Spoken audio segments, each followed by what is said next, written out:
அக்கா, 1 லிட்டர் பால் கொடுங்கள் என்று ஒரு வாடிக்கையாளர் தனது பாத்திரத்தை நீட்டிக்கொண்டே கேட்டார். கங்கா மிகவும் அன்போடு அந்த பாத்திரத்தில் 1 லிட்டர் பாலை அளந்து ஊற்றிவிட்டு அதற்கான 60 ரூபாயை பெற்றுக்கொண்டாள். இன்று பாலை சீக்கிரம் விற்றுவிட்டு வீட்டிற்கு திரும்ப வேண்டும் என்பது அவளுடைய எண்ணமாக இருந்தது. நல்ல வேளையாக வாடிக்கையாளர்களும் ஒருவருக்கு பின் ஒருவராக சீக்கிரம் வந்துவிட்டார்கள். இப்போது இன்னும் கொஞ்சம் பால் மட்டுமே மீதம் இருந்தது. இதையும் விற்றுவிட்டு சீக்கிரம் கிளம்பி விடலாம் என்று கங்கா யோசித்து கொண்டிருந்தாள். அப்போது ஒரு இளைஞன் அங்கு வந்து, அக்கா, எனக்கும் 1 லிட்டர் பால் வேண்டும். ஆனால் நான் பாத்திரம் எடுத்து வர மறந்துவிட்டேன் என்றான். அதற்கு கங்கா புன்னகையோடு, அப்படியானால் பிளாஸ்டிக் பையில் கொடுக்கட்டுமா, பரவாயில்லையா என்று கேட்டாள். அதற்கு அவன் சரி, பரவாயில்லை என்றான். கங்கா உடனே ஒரு பிளாஸ்டிக் கவரில் 1 லிட்டர் பாலை நிரப்பி அவனிடம் கொடுத்தாள். அந்த இளைஞன் 60 ரூபாயை கொடுத்துவிட்டு, அக்கா, நீங்கள் தினமும் பால் விற்கிறீர்களா என்று கேட்டான். அதற்கு கங்கா, ஆமாம் தம்பி, நான் தினமும் காலையும் மாலையும் பால் விற்கிறேன் என்றாள். அவன் தொடர்ந்து, அப்படியானால் எனக்கு அக்கவுண்ட் வைத்து பால் போட தொடங்குங்கள். எனக்கு தினமும் காலை மாலை 1 லிட்டர் பால் தேவைப்படும், சம்மதம்தானே என்று கேட்டான். கங்கா சற்று யோசித்துவிட்டு, சரி, ஆனால் 1 மாதத்திற்கான பணத்தை முன்னதாகவே டெபாசிட் செய்ய வேண்டும். ஏனென்றால் சிலர் கடன் கணக்கை தொடங்கிவிட்டு 1 மாதம் பால் வாங்கிய பிறகு காணாமல் போய்விடுகிறார்கள் என்றாள்.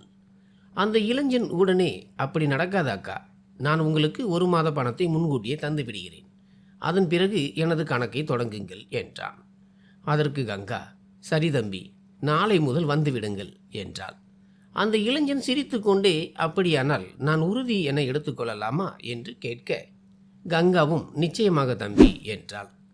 பிறகு அந்த இளைஞன் சென்று விட்டான். இப்போது கங்காவின் எல்லா பாலும் விற்று தீர்ந்திருந்தது. அவள் தனது பால் கேன்களை எடுத்துக்கொண்டு வீட்டை நோக்கி நடந்தாள். வீடு திரும்பியதும் கை கால்களை கழுவிவிட்டு சமையலறையில் சமைக்க தொடங்கினாள். அப்போது அவளது கணவன் கிஷோர் வெளியில் இருந்து வந்தான். அவனை பார்த்ததும் கங்காவின் இதயம் படபடக்க தொடங்கியது. ஏனென்றால் கிஷோரின் கண்கள் சிவந்திருந்தன. அவனது நடையும் தடுமாறியது. இன்று அவன் மீண்டும் மது அருந்தியிருப்பது தெளிவாக தெரிந்தது. இதை பார்த்ததும் கங்காவிற்கு ஆத்திரம் பொங்கியது. அவள் கத்தினாள், அட, எத்தனை முறை சொல்லியிருக்கிறேன் மது குடிக்காதீர்கள் என்று. உங்கள் உடல் இதை தாங்காது. ஆனால் கிஷோர் எங்கே கேட்கப் போகிறான்?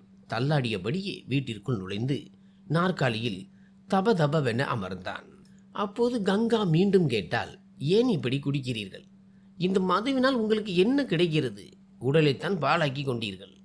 இப்போது மனைவி பிள்ளையை பற்றிய கவலையே இல்லையா? இரவு பகலாக மது போதையில் மூழ்கி கிடக்கிறீர்களே. அப்போது கிஷோர் ஆவேசமாக பேசினான். நிறுத்து கங்கா, இனிமேல் தேவையில்லாத பேச்சுக்களை பேசாதே. என் விஷயத்தில் தலையிட நீ யார்? என் தாய் தந்தையரே என் முன்னால் நிற்க முடியவில்லை. இப்போது நீ எனக்கு பாடம் சொல்லிக் கொடுக்கிறாயா? இருப்பினும் கங்கா அவனுக்கு புரிய வைக்க ஒரு கடைசி முயற்சி செய்தாள். அவள், கேளுங்கள், இந்த உடல் எவ்வளவு விலை மதிப்பற்றது. ஒரு முறை கெட்டு போனால் மீண்டும் கிடைக்காது என்றாள். ஆனால் கிஷோர் சட்டென்று பதிலளித்தான், உன்னுடைய இந்த உதவக்கரை ஞானத்தை எனக்கு சொல்லாதே. உன் வேலையை மட்டும் கவனி. இறுதியில் கங்கா தோல்வியை ஒப்புக்கொண்டு அமைதியாக சமையலறைக்கு சென்றாள். பிறகு அவள் வேக வேகமாக சமைத்துவிட்டு தெருவில் நண்பர்களுடன் விளையாடி கொண்டிருந்த தன் மகன் பாலுவை உள்ளே அழைத்தாள். பிறகு பாலுவும் கங்காவும் சாப்பிட அமர்ந்தார்கள். அப்போது கங்கா கிஷோரையும் அழைத்தாள்.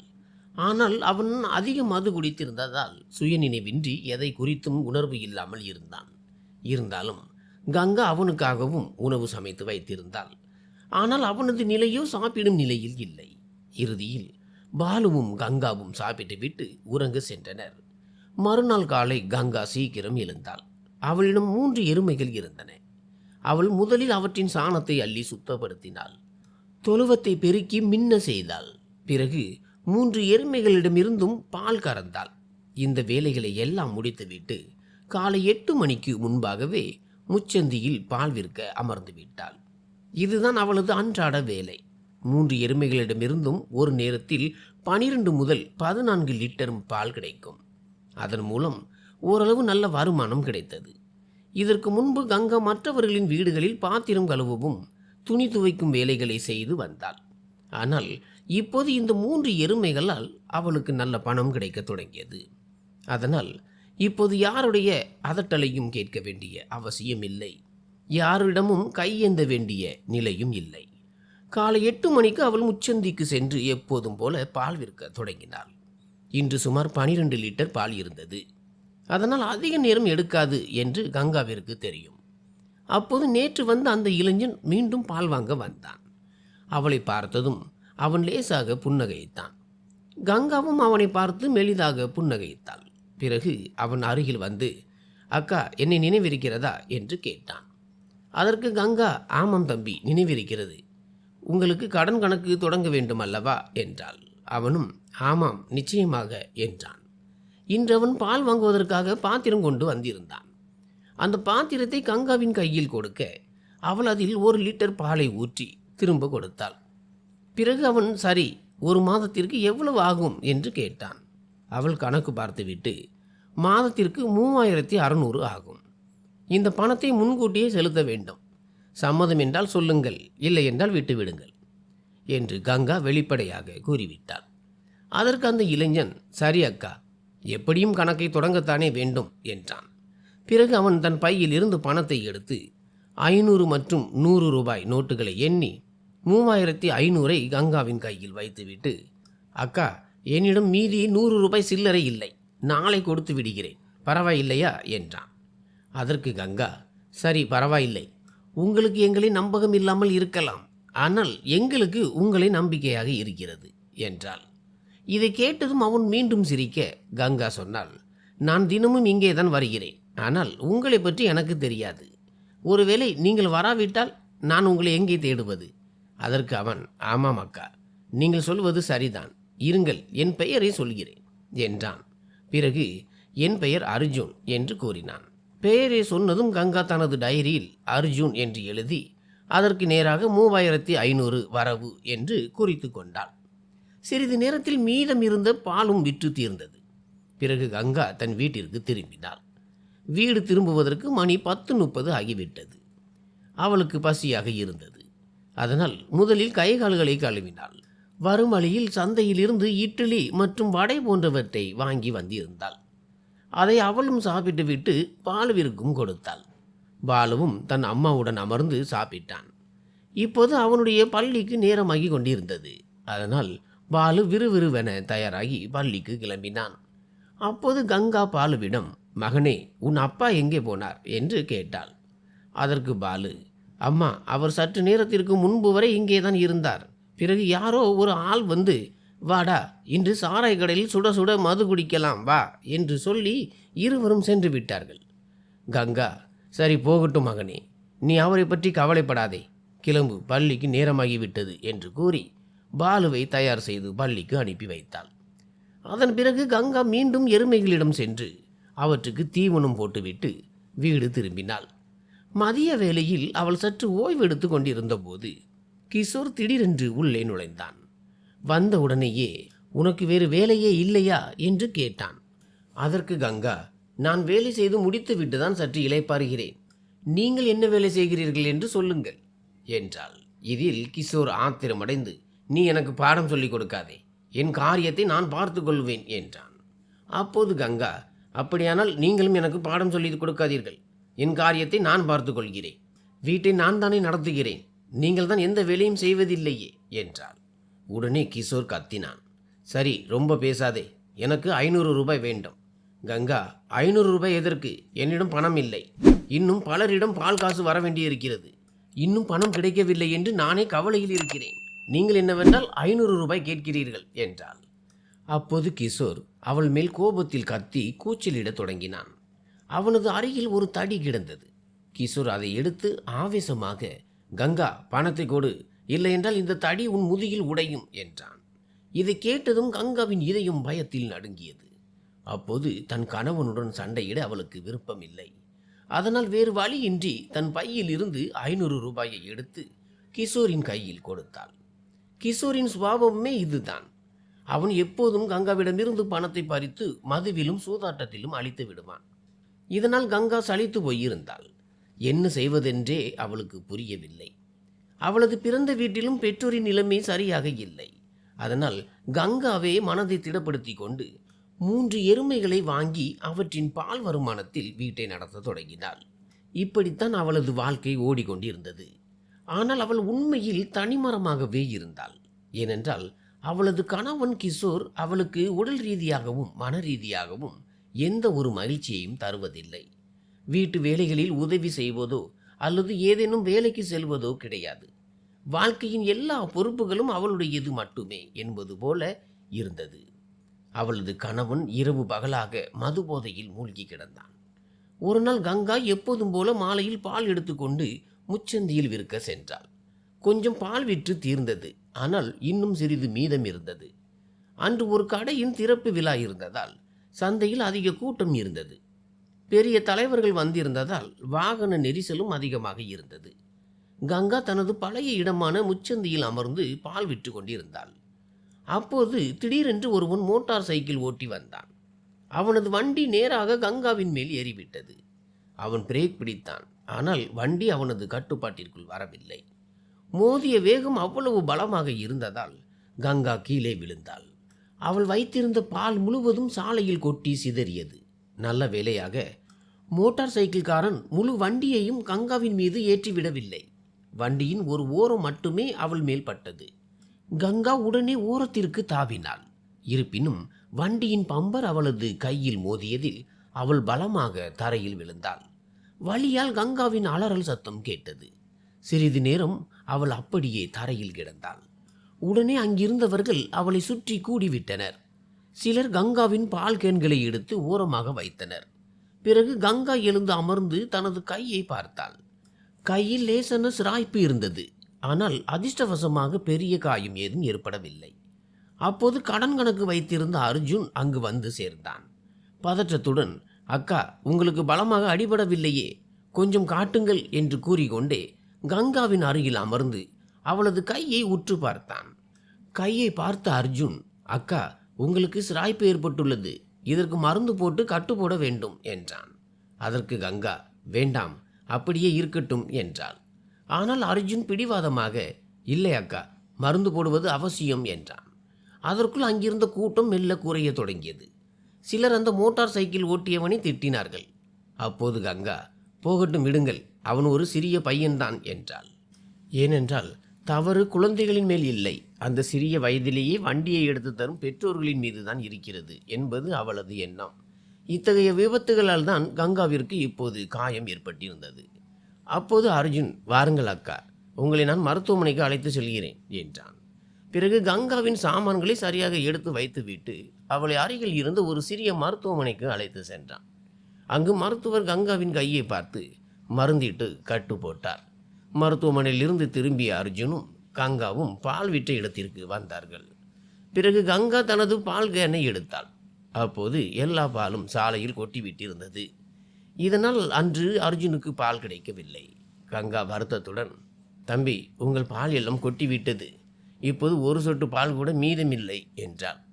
அதற்கு அர்ஜுன், பரவாயில்லை அக்கா, உங்களுக்கு பலமான காயம் ஏதும் ஏற்படவில்லை அல்லவா, அதுதான் பெரிய விஷயம் என்றான்.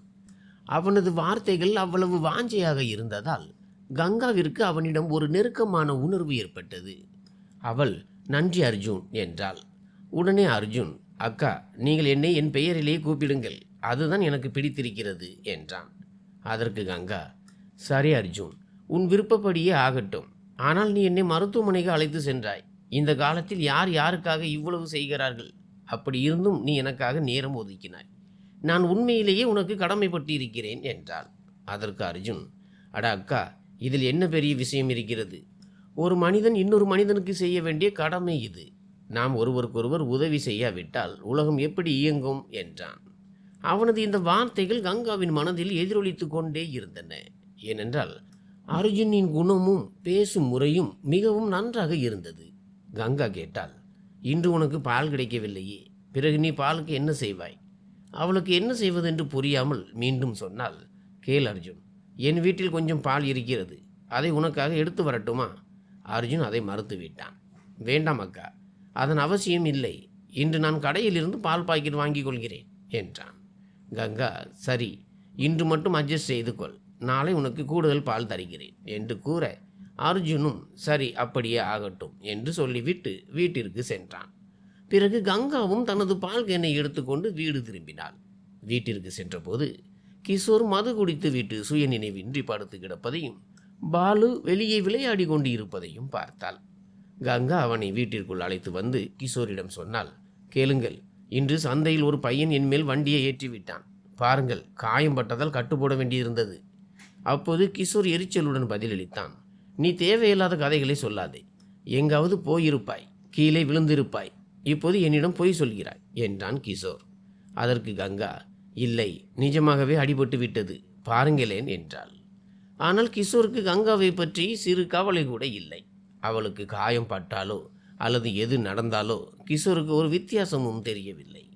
அவன் மது போதையிலேயே மூழ்கி கிடந்தான். அவனுக்கு மது எப்படி கிடைக்கும் என்பது மட்டும்தான் கவலையாக இருந்தது.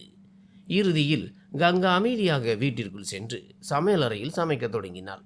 பாலுவையும் உள்ளே அமர வைத்து, மகனே, வெளியே நிறைய வாகனங்கள் ஓடுகின்றன, கொஞ்சம் கவனமாக விளையாடு, இல்லையென்றால் உனக்கும் அடிபட்டு விடும் என்றாள். அப்போது பாலு அருகில் வந்து கங்காவை கூர்ந்து பார்த்தான். பிறகு சொன்னான், அம்மா, நீ எங்களுக்காக எவ்வளவு செய்கிறாய், இன்று உனக்கு கூட அடிபட்டது அல்லவா? கங்கா பாசத்தோடு, போகட்டும் மகனே, பெரியதாக ஒன்றும் ஆகவில்லை, நான் சரியாகி விடுவேன் என்று கூறி பாலுவை அணைத்து கொண்டாள். இப்போதும் கங்கா தினமும் பால் விற்க செல்கிறாள். அர்ஜுனும் ஒவ்வொரு நாளும் அவனை சந்திக்கிறான். இருவருக்கும் இடையே அவ்வப்போது சிறிது பேச்சுவார்த்தை நடக்கும். ஏனென்றால் கங்கா பால் விற்க வரும்போது அர்ஜுன் சற்று முன்னதாகவே வந்து விடுவான். சிறிது நேரம் அங்கேயே நின்று அவளிடம் பேசி கொண்டிருப்பான். ஆனால் கங்காவிற்கு அவனை பற்றி அதிகமாக எதுவும் தெரியாது. அர்ஜுன் கங்காவை விட ஒரு 4-5 வயது பெரியவனாக இருக்கலாம். அவனது குணம் மிகவும் நன்றாக இருந்ததால் அவனிடம் பேசுவது கங்காவிற்கு நிம்மதியை தந்தது. அவன் பணத்தையும் எப்போதும் சரியான நேரத்திற்கு கொடுத்து விடுவான். ஒரு முறை கங்காவிற்கு பணத்தின் தேவை மிக அதிகமாக இருந்தது. அவள் பலரிடம் பணம் கேட்டு பார்த்தாள், ஆனால் யாரும் கொடுக்கவில்லை. இறுதியில் அவள் அர்ஜுனிடம், எனக்கு சிறிது பணம் கடனாக தேவைப்படுகிறது, கொடுக்க முடியுமா? 3-4 மாதங்களில் திருப்பி தந்து விடுவேன் என்று கேட்டாள். அர்ஜுன் யோசிக்கவே இல்லை. உடனே 10,000 ரூபாய் கொடுத்தான். இப்போது கங்கா அவனுக்கு மிகவும் கடமைப்பட்டிருந்தாள். இதில் முக்கியமான விஷயம் என்னவென்றால், அர்ஜுன் அந்த பணத்திற்கு வட்டி எதுவும் வாங்கவில்லை. ஒருவேளை கங்கா வெளியே இவ்வளவு பணத்தை கடனாக வாங்கியிருந்தால் 400-500 ரூபாய் வட்டியாக கட்ட வேண்டியிருந்திருக்கும்.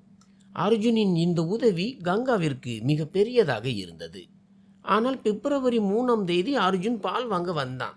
அதன் பிறகு அவனை காணவில்லை. 6-7 நாட்கள் கடந்த பிறகு கங்காவிற்கு அவனை பற்றிய கவலை ஏற்பட்டது. அவளது டைரியில் அர்ஜுனின் மொபைல் எண் இருந்ததால் அவனுக்கு ஃபோன் செய்தாள். மறுமுனையில் ஃபோன் எடுக்கப்பட்டதும் கங்கா, ஹலோ, அர்ஜுன் பேசுகிறாயா என்று கேட்டாள். அதற்கு பதில் வந்தது, ஆமாம், நான் அர்ஜுன் பேசுகிறேன். அக்கா, நீங்கள் தானே கங்கா? கங்கா சொன்னாள், ஆமாம், நான் பால் விற்கும் கங்கா பேசுகிறேன். 6-7 நாட்கள் ஆகிவிட்டன, நீ பால் வாங்க வரவில்லை. எல்லாம் நலம்தானே? ஊருக்கு ஏதும் சென்று விட்டாயா?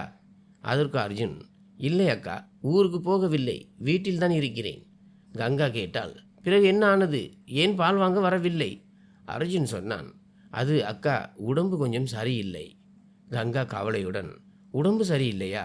மருத்துவமனைக்கு சென்று காட்டினாயா என்று கேட்க அர்ஜுன், ஆமாம், காட்டினேன் என்றான். பிறகு கங்கா, அப்படியானால் நான் உன்னை பார்க்க வரட்டுமா என்று கேட்டாள். அர்ஜுன் மென்மையாக மறுத்தான். வேண்டாம் அக்கா, நீங்கள் ஏன் சிரமப்பட வேண்டும்? ஆனால் கங்கா பிடிவாதம் பிடித்தாள். இல்லை, நான் வருகிறேன், நீ எங்கே இருக்கிறாய் என்று சொல். அர்ஜுன் சொன்னான், நீங்கள் பால் விற்கும் இடத்திற்கு அருகிலேயே தான், அந்த தெருவுக்கு பின்னால் இருக்கும் தெரு, அங்கேயே என் வீடு இருக்கிறது. வீட்டின் மேல் சாந்தி நிலையம் என்று எழுதியிருக்கோம். கங்கா சொன்னாள், அட, நான் பலமுறை அந்த வழியாக சென்றிருக்கிறேன். அர்ஜுன், ஆமாம், அதுதான் என் வீடு என்றான். கங்கா, சரி, நான் மதிய வேளையில் வருகிறேன், எல்லா வேலைகளையும் முடித்துவிட்டு நிதானமாக வருகிறேன் என்று கூறிவிட்டு ஃபோனை வைத்தாள். பிறகு கங்கா விறுவிறுவென பால் விற்றுவிட்டு வீடு திரும்பினாள். வீட்டில் சமைத்து எல்லா வேலைகளையும் முடித்துவிட்டு மதியம் 2 மணிக்கு அர்ஜுன் வீட்டை நோக்கி புறப்பட்டாள். அவள் அந்த தெரு அருகே சென்றபோது அங்கே அவன் சொன்ன வீடு தெரிந்தது. வீடு சற்று பெரியதாக இருந்தது. 2 அடுக்குமாடி வீடு. கேட்டு பூட்டி இருந்தது. கங்கா கேட்டை திறந்து உள்ளே சென்றாள். உள்ளே இருந்த கதவும் பூட்டப்பட்டு இருந்தது. அவள் கதவை தட்டினாள். ஆனால் சிறிது நேரம் வரை பதில் இல்லை. மீண்டும் தட்டியும் கதவு திறக்கப்படவில்லை. உடனே மொபைலை எடுத்து அர்ஜுனுக்கு ஃபோன் செய்து, அர்ஜுன், நான் உன் வாசலில் நிற்கிறேன், நீ ஏன் கதவை திறக்கவில்லை என்று கேட்டாள். அர்ஜுன், இது அக்கா, இப்போதே திறக்கிறேன் என்றான். சிறிது நேரத்தில் அவன் கதவை திறந்தான். கங்கா அர்ஜுனை பார்த்தபோது அவனது முகம் வாடி போயிருந்தது. ஒருவேளை உடல்நல குறைவு காரணமாக இருக்கலாம். கங்காவை பார்த்ததும் அர்ஜுன், வாருங்கள் அக்கா, உள்ளே வாருங்கள் என்றான். கங்கா உள்ளே சென்றாள். வீடு உள்ளே இருந்து பார்ப்பதற்கு மிகவும் சுத்தமாகவும் அழகாகவும் இருந்தது. பிறகு அர்ஜுன் அவளை சோபாவில் அமர சொன்னான். தானும் அருகில் அமர்ந்தான். அமர்ந்த உடனேயே கங்கா, நான் வீணாக உனக்கு சிரமம் கொடுக்க வந்து விட்டேனோ என்றாள். அதற்கு அர்ஜுன் புன்னகைத்து, அப்படியெல்லாம் ஒன்றுமில்லை அக்கா, நீங்கள் வந்ததில் எனக்கு மகிழ்ச்சி தான் என்றான். கங்கா வரும் வழியில் சந்தையிலிருந்து 2 கிலோ ஆப்பிள் வாங்கி வந்திருந்தாள். அதை மேஜை மேல் வைத்து, இந்த ஆப்பிளை சாப்பிடு என்றாள். அர்ஜுன், இதற்கெல்லாம் என்ன அவசியம் என்று கேட்டான். பிறகு அவன், நான் டாக்டரிடம் காட்டினேன், என் இரத்தத்தில் வெள்ளை அணுக்கள் குறைந்து விட்டன, அதனால்தான் உடல்நிலை மிகவும் மோசமானது, அதனால் வீட்டிலேயே இருந்தேன் என்று விளக்கினான். கங்கா கவலையுடன், அப்படியானால் டாக்டர் பால், தயிர் போன்றவற்றை சில நாட்களுக்கு தவிர்க்க சொன்னாரா என்று கேட்டாள். அதற்கு அர்ஜுன், ஆமாம், கொஞ்சம் குறைவாக சாப்பிட சொன்னார் என்றான். பிறகு கங்கா, அர்ஜுன், ஒரு விஷயம் கேட்கட்டுமா என்று அனுமதி கேட்க, அர்ஜுனும் ஆமாம் கேளுங்கள் என்றான். கங்கா, வீட்டில் நீ மட்டும் தனியாக இருக்கிறாயே, உன் குடும்பத்தினர் எங்கே என்று கேட்டாள். இதை கேட்டதும் அர்ஜுன் அமைதியாகிவிட்டான். எதுவும் பேசவில்லை. கங்கா மீண்டும், என்ன ஆச்சு, வீட்டார் ஊருக்கு போயிருக்கிறார்களா என்று கேட்க, அர்ஜுன் மெதுவாக, இல்லை அக்கா, நான் தனியாகத்தான் வசிக்கிறேன் என்றான். இதை கேட்ட கங்கா அதிர்ச்சி அடைந்தாள். தனியாகவா என்று கேட்டவள், உன் மனைவி எங்கே என்று வினவினாள். அதற்கு அர்ஜுன், அவள் தேனியில் இருக்கிறாள் என்றான். கங்கா மேலும் வியப்படைந்து, ஏன் அப்படி, நீ இங்கே இருக்கிறாய், உன் மனைவி தேனியில் இருக்கிறாளா என்று கேட்டாள். அர்ஜுன் சோகமான குரலில், ஆமாம், அவள் அங்கே வேலை செய்கிறாள், அங்கேயே வசிக்கிறாள். நான் அவளை பலமுறை இங்கே வர சொன்னேன், ஆனால் அவள் கேட்கவில்லை. அவளுக்கு என்னுடன் இருப்பது பிடிக்கவில்லை, அதனால்தான் அவள் வேண்டுமென்றே தேனியிலேயே இருக்கிறாள் என்றான். பிறகு பேச்சை மாற்ற நினைத்து, அக்கா, இதையெல்லாம் விடுங்கள், என் குறைகளை உங்களிடம் ஏன் சொல்லிக் கொண்டிருக்கிறேன் என்றான். அர்ஜுன் தன் மனைவியை பற்றி பேசும்போது அவனது கண்களில் கங்கா ஒரு ஆழமான வலியை பார்த்தாள். ஏனென்றால் அவன் அப்போது மிகவும் உணர்ச்சி வசப்பட்டு இருந்தான். இதை பார்த்த கங்கா, சரி, இனிமேல் பால் குடிக்க தொடங்கு, டாக்டர் என்ன சொன்னாலும் உடம்பு சரியில்லாத நேரத்தில் பால் குடிக்க வேண்டும் என்றாள். மேலும் அவள் ஒரு யோசனை சொன்னாள். உடம்பு சரியாகவில்லை என்றால் நீ வீட்டிலேயே இரு, நானே காலை மாலை உனக்கு பால் கொண்டு வந்து தருகிறேன். அர்ஜுன் மென்மையாக மறுத்தான். வேண்டாம் அக்கா, நீங்கள் ஏன் சிரமப்பட வேண்டும்? அதற்கு கங்கா, இதில் என்ன சிரமம் என்றாள். பிறகு இருவரும் சிறிது நேரம் அரட்டை அடித்தனர். கங்கா, சரி, நான் கிளம்புகிறேன் என்று சொல்லி விடை பெற்றாள். அன்று மாலை கங்கா பால் விற்க சென்றபோது அர்ஜுனுக்காக 1 லிட்டர் பாலை தனியாக எடுத்து வைத்தாள். எல்லா பாலும் விற்று தீர்ந்த பிறகு அந்த 1 லிட்டர் பாலுடன் அர்ஜுன் வீட்டிற்கு சென்றாள். அவள் வீட்டு அழைப்பு மணியை அடித்தாள். இம்முறை அர்ஜுன் சட்டென்று கதவை திறந்தான். கங்காவை பார்த்ததும் மகிழ்ச்சி அடைந்தான். கங்கா, இந்த அர்ஜுன், உனக்காக பால் கொண்டு வந்திருக்கிறேன் என்று கூறி 1 லிட்டர் பாலை அவன் கையில் கொடுத்தாள். அப்போது அர்ஜுன், உள்ளே வந்து அமர்கிறீர்களா என்று கேட்க, கங்கா, இல்லை, இப்போது நேரமில்லை, ஆனால் நாளை மீண்டும் பால் கொண்டு வருவேன் என்றாள். அர்ஜுன் புன்னகையுடன், சரி அக்கா, உங்களுக்கு பெரிய நன்றிகள் என்றான். கங்கா, இதில் என்ன நன்றி வேண்டி கிடக்கிறது? நீ எனக்கு எத்தனை முறை உதவி செய்திருக்கிறாய், இப்போது உனக்கு உதவி செய்வது என் கடமை என்று கூறிவிட்டு கங்கா அர்ஜுனிடம் இன்னும் 5-10 நிமிடங்கள் பேசிவிட்டு தன் வீட்டிற்கு புறப்பட்டாள். மறுநாள் காலை அவள் எப்போதும் போல பால் விற்க சென்றாள். அர்ஜுனுக்காக தனியாக பால் எடுத்துக்கொண்டு அவன் வீட்டிற்கு சென்றாள். இப்போது அவள் தினமும் காலை மாலை என 2 வேளையும் அர்ஜுன் வீட்டிற்கு பால் கொடுக்க செல்ல தொடங்கினாள். அங்கு சென்று அவனிடம் பேசுவது அவளுக்கு பெரிய நிம்மதியை தந்தது. இதற்கிடையில் கிஷோரின் உடல்நிலை நாளுக்கு நாள் மோசமாகி கொண்டே இருந்தது. மது அவனது உடலை சீரழித்திருந்தது. அவன் இப்போது மருந்துகளையும் மாத்திரைகளையும் எடுத்து கொண்டிருந்தான். மதுவின் தாக்கத்தால் அவன் உணவை சரியாக சாப்பிடாததால் உடல் பலவீனம் அதிகரித்தது. அத்துடன் மதுவினால் அவனது கல்லீரலும் பாதிக்கப்பட்டிருந்தது. ஒரு முறை கங்கா அவனுக்கு அறுவை சிகிச்சை கூட செய்திருந்தாள். ஆனாலும் கிஷோர் மதுவை கைவிடவில்லை. ஒரு நாள் கங்கா பால் விற்க சென்றபோது எல்லா பாலும் விற்கவில்லை. அன்று 5-6 லிட்டர் பால் மீதம் இருந்தது. இப்படி பால் அதிகமாக மிஞ்சும் போதெல்லாம் கங்கா அதை டெய்ரியில் விற்று விடுவாள். டெய்ரியில் பாலுக்கு கொஞ்சம் குறைந்த விலையே கிடைக்கும். ஆனால் அன்று அவள் டெய்ரியில் கொடுக்கவில்லை. அந்த 5-6 லிட்டர் பாலை வீட்டிற்கு எடுத்து வந்து அதிலிருந்து சுவையான பால்கோவா செய்தாள். அதில் சர்க்கரை, பாதாம் மற்றும் பிற பொருட்களை சேர்த்து மிக ருசியாக தயாரித்தாள். பாலுவிற்கு இது மிகவும் பிடிக்கும். ஆனால் கிஷோர் இதை சாப்பிட முடியாது. அவனுக்கு மது மட்டுமே வேண்டும். இந்த பால்கோவா இவ்வளவு நன்றாக வந்திருக்கிறது, ஏன் இதை அர்ஜுனுக்கும் கொடுக்கக்கூடாது என்று கங்கா யோசித்தாள். மறுநாள் அவள் அர்ஜுனுக்காக பால் எடுத்து சென்றபோது அந்த பால்கோவாவை உடன் எடுத்து சென்றாள். அவள் அவன் வீட்டிற்கு சென்றபோது அவன் கேட்டின் வெளியிலேயே நின்று மொபைலில் ஏதோ செய்து கொண்டிருந்தான். கங்கா கேட்டாள், என்ன அர்ஜுன், இப்போது உடம்பு பரவாயில்லையா? அர்ஜுன் சிரித்து கொண்டே, ஆமாம் அக்கா, இப்போது நான் முற்றிலும் நலமாக இருக்கிறேன் என்றான். தொடர்ந்து அவன், அக்கா, இனிமேல் நீங்கள் தினமும் என் வீட்டிற்கு பால் கொண்டு வர தேவையில்லை என்றான். அதற்கு கங்கா, சரி, ஆனால் இன்று உனக்காக ஒன்று கொண்டு வந்திருக்கிறேன் என்றாள். பிறகு அவள் ஒரு சிறிய டப்பாவில் இருந்து அந்த பால்கோவாவை எடுத்து, இந்தா, நானே தயாரித்த பால்கோவா என்று கொடுத்தாள். அர்ஜுன் மகிழ்ச்சியுடன், அட, இது பார்ப்பதற்கே மிக நன்றாக இருக்கிறதே, கொடுங்கள், சாப்பிட்டு பார்க்கிறேன் என்றான்.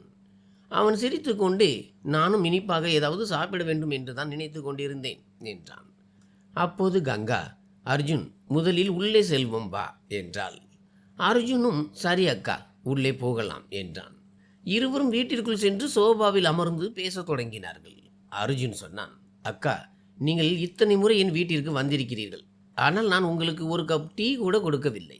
இருங்கள், இன்று அருமையான டீ போடுகிறேன் என்று கூறிவிட்டு அவன் சமையலறைக்கு சென்றான்.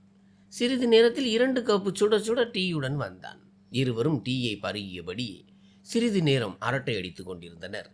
அப்போது கங்காவும் அர்ஜுனும் சோபாவில் அருகருகே அமர்ந்திருந்தனர். பிறகு கங்கா, சரி, நான் கிளம்புகிறேன், நேரமாகிவிடும் என்று கூறி எழ முயன்றாள். அப்போது அர்ஜுன் அவளது கையை பிடித்து கொண்டான். அர்ஜுன் முதன்முறையாக கங்காவின் கையை அப்படி பிடித்ததால் அவளுக்கு ஒருவித வெட்கம் ஏற்பட்டது. அவள், என்ன ஆச்சு அர்ஜுன் என்று கேட்டாள். அர்ஜுன் பதில் ஏதும் சொல்லவில்லை. கங்கா மீண்டும், அர்ஜுன் என்னாச்சு என்று கேட்க அர்ஜுன் சொன்னான், அக்கா, மனதார உங்களுக்கு நன்றி. கங்கா வியப்புடன், எதற்காக நன்றி என்று கேட்டாள்.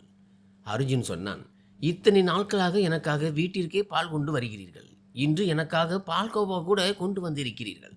யாரும் யாருக்காகவும் இவ்வளவு செய்ய மாட்டார்கள். அதற்கு கங்கா, அதில் என்ன இருக்கிறது? உன்னுடைய குணம் அவ்வளவு நல்லது. அதனால்தான் நான் உன் வீட்டிற்கு பால் கொண்டு வருகிறேன். இல்லை என்றால் வேறு யாருக்காகவும் நான் இப்படி வரமாட்டேன் என்றாள். ஆனால் அர்ஜுன் இன்னும் அவள் கையை விடவில்லை.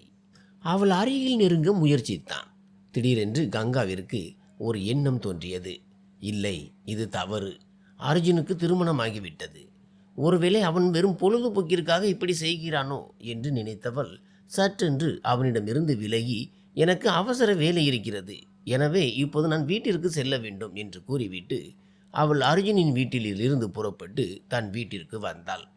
இதன் பிறகு அடுத்த 3 நாட்களுக்கு கங்கா அர்ஜுன் வீட்டிற்கு பால் கொடுக்க செல்லவில்லை. அப்போது அவனும் கங்காவிடம் பால் வாங்க வரவில்லை. 4ஆம் நாள் கங்கா சந்தையில் பால் விற்று கொண்டிருந்த போது அர்ஜுன் அங்கு வந்தான். அர்ஜுனை பார்த்ததும் கங்காவின் மனம் மகிழ்ச்சியடைந்தது.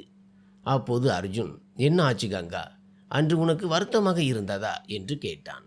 அதற்கு கங்கா, இல்லை, அப்படியெல்லாம் ஒன்றுமில்லை என்றாள். இதன் பிறகு மீண்டும் எல்லாம் பழையபடியே ஆனது. அர்ஜுன் இப்போது தினமும் பால் வாங்க வரத் தொடங்கினான். இருவருக்கும் இடையே பேச்சும் தொடர்ந்தது. ஒரு நாள் காலை அர்ஜுன் பால் வாங்க வந்தபோது, கங்கா, என்ன விஷயம்? பல நாட்களாகிவிட்டன. நீ உன் கையால் செய்த பால்கோவாவை எனக்கு கொடுக்கவே இல்லை. அன்று நீ செய்த பால்கோவா எனக்கு மிகவும் பிடித்திருந்தது. மீண்டும் ஒரு முறை செய்து கொடுப்பாயா என்று கேட்டான். அதற்கு கங்கா, ஆமாம், இன்றே செய்கிறேன் என்று கூறி உடனே 2 லிட்டர் பாலை விற்காமல் தனியாக எடுத்து வைத்தாள். வீட்டிற்கு சென்று அந்த பாலில் சுவையான பால்கோவா செய்தாள். மதியம் 2 மணிக்குள் வீட்டின் எல்லா வேலைகளையும் முடித்துவிட்டு கங்கா அர்ஜுன் வீட்டிற்கு சென்றாள். அப்போது அர்ஜுன் வீட்டில் டிவி பார்த்து கொண்டிருந்தான். கங்காவை பார்த்ததும் அவன் மகிழ்ச்சி அடைந்தான். பிறகு கங்கா பால்கோவா டப்பாவை அவன் முன்னால் வைத்து உனக்கு பால்கோவா வேண்டும் என்று கேட்டாய் அல்லவா, உனக்காகவே பிரத்யேகமாக செய்தேன் என்றாள். அதற்கு அர்ஜுன், நன்றி கங்கா என்றான். பிறகு அவன் அந்த பால்கோவாவை சாப்பிட்டு விட்டு, அற்புதம் கங்கா, நீயும் கொஞ்சம் சாப்பிடு என்றான். கங்கா வேண்டாம், இருக்கட்டும் என்று மறுத்தாள். அதற்கு அர்ஜுன், அட, எனக்காக நீ இதை செய்திருக்கிறாய், என்னுடன் சேர்ந்து ஒரு ஸ்பூன் சாப்பிடுவது முறை அல்லவா என்று கூறினான். இவ்வளவு சொல்லிவிட்டு அவன் கங்காவின் அருகில் சோபாவில் அமர்ந்தான். பிறகு ஒரு ஸ்பூனில் கொஞ்சம் பால்கோவா எடுத்து கங்காவின் வாயில் ஊட்டினான். கங்கா மெல்ல மெல்ல சாப்பிடத் தொடங்கினாள். அப்போது அர்ஜுன் அவளுக்கு மிக அருகில் இருந்தான். அவன் கையில் டப்பாவை வைத்திருந்தான். ஆனால் திடீரென்று இருவரும் ஒருவருக்கொருவர் கண்களை உற்று பார்க்க தொடங்கினர். அப்போது அர்ஜுன் இதற்கு முன்பு இவ்வளவு நெருக்கமாக வந்ததில்லை என்று கங்காவிற்கு தோன்றியது. அதனால் வெட்கத்தில் அவள் கண்களை தாழ்த்தி கொண்டாள். சுமார் 3 மணி நேரம் அவர்கள் அப்படியே ஒருவருக்கொருவர் துணையாக இருந்தனர். மாலை 5 மணி ஆனபோது கங்கா அர்ஜுனிடம், இப்போது நான் வீட்டிற்கு செல்ல வேண்டும், எருமை பால் கறக்க வேண்டும் என்றாள். அர்ஜுன், சரி கங்கா, போயிட்டு வா என்றான். பிறகு கங்கா வீடு திரும்பினாள். வீட்டிற்கு சென்றதும் விறுவிறுவென வேலைகளை முடித்துவிட்டு எருமை பால் கறக்க தொடங்கினாள். பால் கறந்த பிறகு எருமைகளுக்கு தீவனம் போடும்போது கங்கா அர்ஜுனின் நினைவுகளில் மூழ்கினாள். ஏனென்றால் இன்று அர்ஜுனுடன் நடந்தவை கங்காவிற்கு மிகவும் பிடித்திருந்தது. அர்ஜுன் எப்போதும் அவனுடனேயே இருக்கக்கூடாதா என்ற எண்ணம் மட்டுமே இப்போது அவளது மனதில் இருந்தது. அன்று மாலை அர்ஜுன் பால் வாங்க வந்தான். ஆனால் கங்காவால் அவனை ஏறிட்டு பார்க்கவே முடியவில்லை. அவளுக்கு அவ்வளவு வெட்கமாக இருந்தது. அடுத்த 3 நாட்களாக அர்ஜுன் பால் வாங்க வந்து கொண்டிருந்தான். ஆனால் இருவருக்கும் இடையே பேச்சுவார்த்தை ஏதும் நடக்கவில்லை. பிறகு ஒரு மாலை நேரத்தில் அர்ஜுன் வந்து கேட்டான், கங்கா, உனக்கு என்ன ஆச்சு? அன்று நடந்தது உனக்கு வருத்தத்தை அளித்ததா? நீ என்னிடம் பேசவும் மாட்டேன் என்கிறாய், என்னை பார்க்கவும் மாட்டேன் என்கிறாய். அதற்கு கங்கா, அட அர்ஜுன், அப்படியெல்லாம் ஒன்றுமில்லை என்றாள். அர்ஜுன் மீண்டும் கேட்டான், பின்பு ஏன் இப்படி செய்கிறாய்? அப்போது கங்கா வெட்கத்துடன் உண்மையை சொன்னாள். தனக்கு சற்று வெட்கமாக இருந்ததால் தான் பேசவில்லை என்று. இதை கேட்டு அர்ஜுன் சிரித்துவிட்டு, அட, உனக்கு என்னை பற்றி ஏதோ தவறாக தோன்றிவிட்டதோ என்று நினைத்தேன் என்றான். அதற்கு கங்கா, இல்லை அர்ஜுன், அப்படியெல்லாம் ஒன்றுமில்லை என்றாள். இதன் பிறகு கங்கா மற்றும் அர்ஜுனின் உறவு மிகவும் ஆழமானது. இருவரும் ஒருவரை ஒருவர் நன்கு புரிந்து கொண்டனர். ஒருவருக்கொருவர் உதவியாகவும் அக்கறையுடனும் இருந்தனர். ஆனால் இந்த உறவுக்கு என்ன பெயர் கொடுப்பது என்று கங்காவிற்கு புரியவில்லை. இருப்பினும் அவளும் அர்ஜுனும் ஒருவரை ஒருவர் மிகவும் நெருக்கமாக புரிந்து கொண்டனர். கங்காவின் மகன் பாலு இப்போது 4ஆம் வகுப்பு படித்து கொண்டிருந்தான். கங்கா அவனை ஒரு ஆங்கில வழி பள்ளியில் சேர்க்க விரும்பினாள். ஆனால் அவனுக்கு அட்மிஷன் கிடைக்கவில்லை. அவள் பல இடங்களில் விசாரித்தாள். ஆனால் அவள் விரும்பிய பள்ளியின் பிரின்சிபல் பாலுவை சேர்க்க மறுத்துவிட்டார். அந்த பள்ளியின் அதிகப்படியான கட்டணமும் கங்காவின் சாதி சான்றிதழ் இல்லாததுமே இதற்கு காரணமாக இருந்தது. எனவே பள்ளியின் முதல்வரும் அவனை சேர்க்க மறுத்தனர். இதனால் மனமுடைந்த கங்கா இந்த விஷயத்தை அர்ஜுனிடம் சொன்னாள். அர்ஜுன், அட, இதை ஏன் முன்பே சொல்லவில்லை என்றான். மறுநாள் கங்காவும் பாலுவும் அர்ஜுனுடன் அந்த பள்ளிக்கு சென்றனர். அர்ஜுனுக்கு அந்த பள்ளியில் நல்ல செல்வாக்கு இருந்தது. அவன் தனது செல்வாக்கை பயன்படுத்தி பாலுவின் சேர்க்கையை விறுவிறுவென முடித்து கொடுத்தான். இந்த உதவியால் கங்காவின் மனதிலிருந்து ஒரு பெரிய சுமை இறங்கியது. அர்ஜுனின் குணம் அப்படிப்பட்டது. அவன் பலருக்கு உதவி செய்து கொண்டே இருப்பான். அந்த பள்ளியின் முதல்வர் அவனது நண்பன் என்பதால் வேலை சீக்கிரம் முடிந்தது. அங்கோ கிஷோருக்கு பாலு படிக்கிறானா, எங்கே போகிறான், என்ன செய்கிறான் என்ற எந்த கவலையும் இல்லை. அவனுக்கு இதிலெல்லாம் துளியும் அக்கறை கிடையாது. ஆனால் அர்ஜுனின் உதவியால் பாலு ஆங்கில வழி பள்ளியில் சேர்ந்து விட்டான். மறுபுறம் கிஷோர் மது குடிப்பதிலேயே குறியாக இருந்து சாப்பாட்டை மறந்து மதுவிலும் சூதாட்டத்திலுமே பொழுதை கழித்தான். இதனால் அவனது உடல்நிலை முற்றிலும் சீர்குலைந்தது. இப்போது அவனது கல்லீரல் முழுவதுமாக பாதிக்கப்பட்டு விட்டது. அதனால் அவன் மிகுந்த வேதனையை அனுபவித்தான். நாள் முழுவதும் கட்டிலேயே கிடந்தான். அப்படி இருந்தும் கங்கா அவனை மீண்டும் மீண்டும் மருத்துவமனைக்கு அழைத்து சென்றாள். 1 மாதம் வரை அவனை மருத்துவமனையில் அனுமதித்து சிகிச்சை அளித்தாள். ஆனால் அவனது நிலைமை மிகவும் மோசமாக இருந்ததால் அவனால் உயிர் பிழைக்க முடியவில்லை. அவன் கங்காவை நிரந்தரமாக தவிக்க விட்டு சென்று விட்டான். உண்மையில் கங்காவின் வாழ்க்கையில் கிஷோரின் பங்களிப்பு என்று எதுவுமே இல்லை. அவன் தன் மீதே அக்கறை கொள்ளவில்லை. அதனால்தான் தன் ஆரோக்கியத்தை அவனே அழித்து கொண்டு இறுதியில் உயிரையும் விட்டான். கிஷோர் மறைந்து பல மாதங்கள் வரை கங்காவிற்கு எதுவுமே புரியவில்லை. அவளது வாழ்க்கையில் இருள் சூழ்ந்தது போல இருந்தது. என்ன செய்வதென்றே அவளுக்கு தோன்றவில்லை. இதன் காரணமாக அடுத்த 5-6 மாதங்களுக்கு அவள் பால் வியாபாரத்தையும் செய்யவில்லை. அதனால் அவளிடமிருந்த பணம் எல்லாம் தீர்ந்து போய் பணத்தட்டுப்பாடு ஏற்பட்டது. பிறகு கங்கா சிலரிடம் கடன் வாங்கினாள். ஆனால் அந்த கடனை திருப்பி செலுத்த வேண்டுமே. அவள் மீண்டும் தன்னை சுதாரித்துக் கொள்ள வேண்டியிருந்தது. ஆனால் யாருக்காக, எதற்காக? இந்த கேள்விக்கு அவளிடம் பதில் இல்லை. இவற்றால் கங்காவின் உடல்நிலையும் மெல்ல மெல்ல பாதிக்கப்பட்டது. ஆனால் பாலுவிற்காக அவள் தன்னை தேற்றிக் கொண்டாள். ஏனென்றால் அவள் தானே அவனை பெற்றெடுத்தாள். ஒரு நாள் கங்கா எதேச்சையாக வீட்டிலிருந்து வெளியே வந்தாள். பல மாதங்களாக அவள் வீட்டை விட்டு வெளியே செல்லாமல் தன்னை வீட்டுக்குள்ளேயே முடக்கி வைத்திருந்தாள். ஆனால் அன்று அவள் வெளியே வந்தபோது தற்செயலாக அர்ஜுனை சந்திக்கும் வாய்ப்பு கிடைத்தது. அர்ஜுன் அவளது நலம் விசாரித்துவிட்டு அவளுக்கு புரிய வைக்கும் விதமாக பேசினான். கங்கா, நீ இப்படி செய்யாதே. உன் கணவர் சென்று விட்டார். ஒருவேளை அவரது ஆயுள் அவ்வளவுதான் போலும். ஆனால் அதற்காக உனக்கு நீயே இப்படி தண்டனை கொடுத்து கொள்ளாதே. கடவுள் உங்கள் இருவரின் பந்தத்தை இவ்வளவுதான் எழுதியிருப்பார் போலிருக்கிறது. அவர் போனதை நினைத்து உன் வாழ்க்கையை வீணாக்காதே. அர்ஜுன் அவளுக்கு பலவாறு ஆறுதல் கூறினான். அவனது பேச்சால் கங்காவின் மனபாரம் சற்றே குறைந்தது. பிறகு மெல்ல மெல்ல கங்கா தன்னை சுதாரித்து கொண்டு அடுத்த ஓராண்டிற்குள் மீண்டும் தன் காலில் நின்றாள். அர்ஜுன் மீண்டும் மீண்டும் வற்புறுத்தி சொன்னதால் அவள் தனது பால் வியாபாரத்தை தொடங்கினாள். இப்போது அர்ஜுனும் கங்காவும் அவ்வப்போது பேசிக்கொள்வார்கள், சந்திப்பார்கள். சந்திக்கும் போது இருவரும் வெளியே ஏதேனும் பூங்காவிற்கு செல்வார்கள். அர்ஜுனுடன் நேரம் செலவிடுவது கங்காவிற்கு மிகுந்த மகிழ்ச்சியை தந்தது. தன் வாழ்க்கையில் எல்லாம் நன்மையாக நடப்பது போன்ற உணர்வு அவளுக்கு ஏற்பட்டது. ஆனாலும் சில நேரங்களில் கிஷோர் உயிரோடு இருந்திருந்தால் எவ்வளவு நன்றாக இருந்திருக்கும் என்ற எண்ணம் அவள் மனதில் வந்து போகும். ஒரு நாள் கங்கா அர்ஜுனிடம் கேட்டாள், உன் மனைவி உன்னுடன் வசிக்காத போது அவள் ஏன் உனக்கு விவாகரத்து கொடுக்கவில்லை?